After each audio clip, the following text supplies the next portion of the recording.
Le premier jour de travail de l'homme, des braqueurs débarquèrent pour voler le magasin. Mais lui ne paniqua pas du tout. Après avoir rassuré la jeune employée qui tremblait de peur, il sourit et tendit de l'argent au braqueur, qui aurait cru que celui-ci, enhardi, jetterait ensuite son dévolu sur la bague que la caissière portait à la main. La jeune femme refusa instinctivement, car c'était le seul souvenir laissé par sa mère. L'homme décida de ne plus rester passif. Il observa discrètement les caractéristiques du braqueur et élabora rapidement un plan d'action. Alors qu'il s'apprêtait à intervenir, deux enfants entrèrent soudain dans la boutique. Pour ne pas les effrayer, il modifia aussitôt son plan, rassura la femme, prit la bague et la remit au braqueur.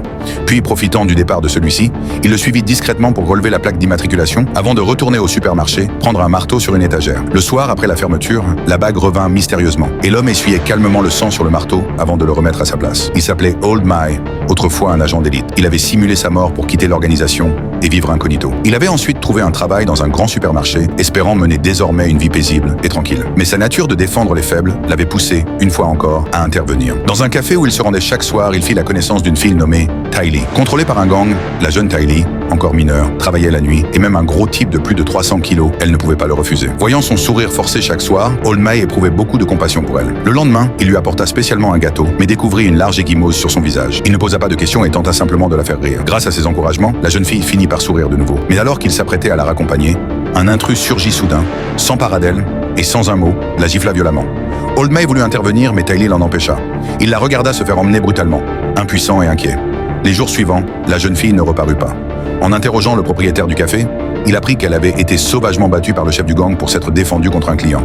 Old Mai se précipita à l'hôpital et, en voyant le visage meurtri de Tylee, ressentit une colère profonde. C'est grâce à sa meilleure amie qu'il comprit toute l'histoire. Encore enfant, elle avait été prise en main par le gang. Dès qu'elle désobéissait, elle subissait des coups. Cette fois, pour une simple résistance, le chef avait voulu faire un exemple. En apprenant la vérité, la justice qui sommeillait en Old Mai se ralluma violemment. Il décida d'agir pour aider la jeune fille à échapper à cet enfer.